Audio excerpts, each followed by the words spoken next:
Those who do not confess Christ, truly do not affirm the true gospel, have no place participating in any enterprise that intends to advance God's purpose and God's kingdom in the world. It is irrational. Why is it irrational? 4 rhetorical questions lay it out for us. For what partnership have righteousness and lawlessness? I mean, are these hard questions? Rhetorical though they be, they are self-evident, axiomatic. What partnership have righteousness and lawlessness? Obviously, none. Metake, the word for partnership here, it's a strong word. It's a synonym of koinonia. It is partner, companion, companionship. Means to be a mutual partaker, find common ground. It is absolutely impossible for 2 such realities as righteousness and lawlessness to accomplish anything for God together.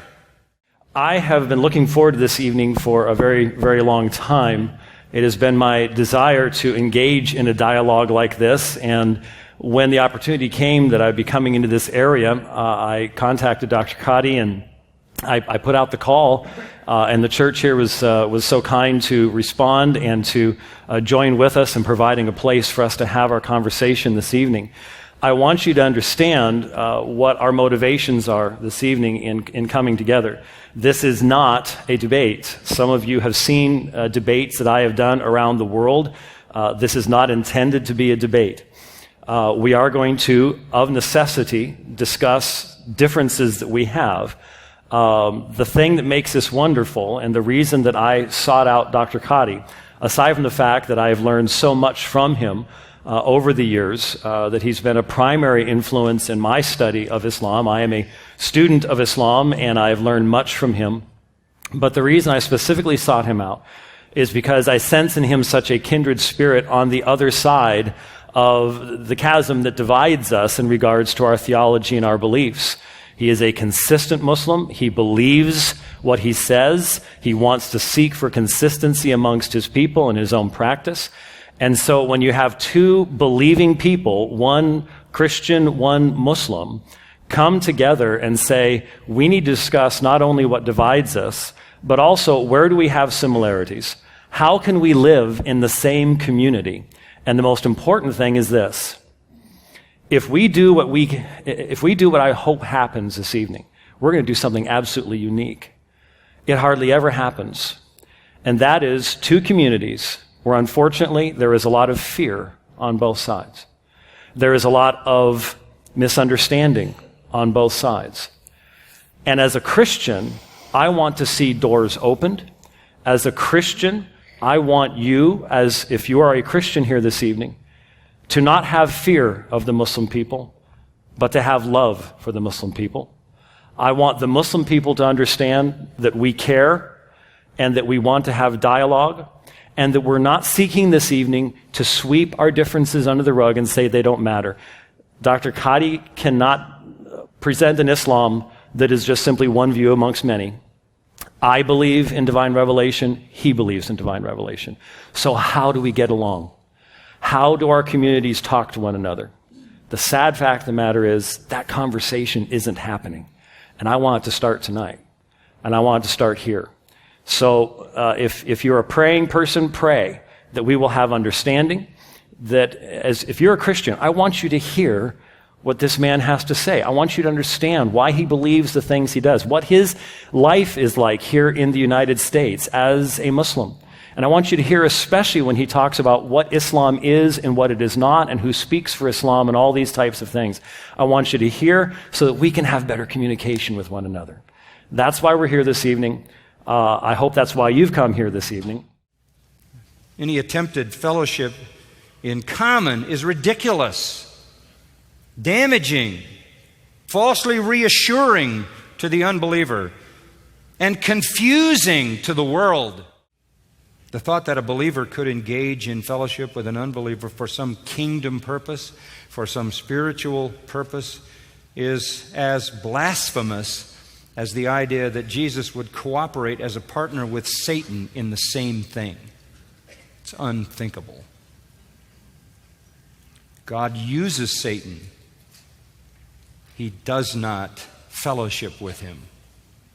He does not associate with him. Pagans don't mind joining Christians in religious activity. They welcome it. Why? Because Satan wants to infiltrate. Do you understand that? They're ready to take you on, to embrace you. In fact, they love that. That's just a big score for them, gives them legitimacy. We can't join with unbelievers in worship. We can't join with unbelievers in ministry.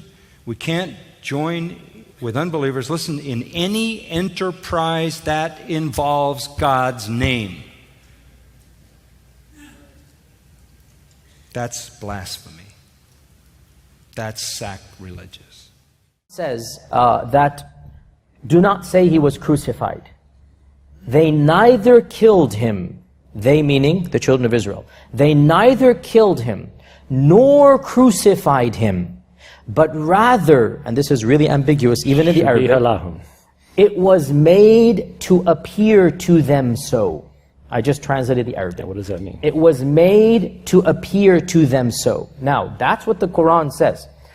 Muslim exegetes, and this is not from the Quran, this is their interpretation. So I don't consider their interpretation to be divine, but yes, we are sympathetic to it. I am sympathetic to it. Muslim exegetes have interpreted that Jesus was not crucified nor even placed on the cross, but rather that God saved him. Now this is an interpretation that is mainstream. And they claim, this is not from the Quran, as I said, this is from later Muslim historians and theologians. They claim that Judas, the traitor, was punished by God to resemble Jesus, so that when the Roman soldiers entered the garden, they saw Judas the traitor and they assumed him to be Jesus, and they killed and crucified him, and that's a befitting end to a traitor. And so people assumed that Jesus had been crucified.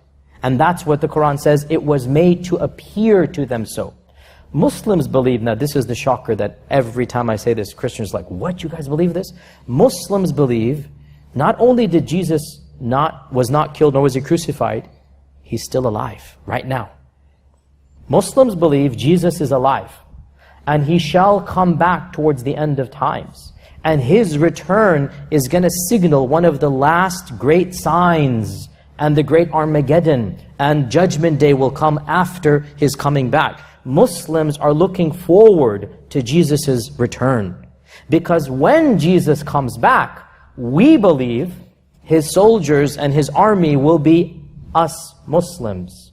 We believe we will follow Jesus Christ, and we also believe, and this is in the hadith or the sunnah of the Prophet, that every true Christian will then recognize that they were incorrect in the Trinity and then follow Jesus as well. Right. So we actually believe Muslims and Christians will not fight against one another in the Armageddon, contrary to what some strands of Christianity are preaching. We believe that there's going to be a pagan, or Ya'juj and Ma'juj, a little bit advanced, I mean, a foreign or a paganistic groups of people with the Antichrist behind them, and Muslims and Christians will be monotheists fighting behind Jesus Christ.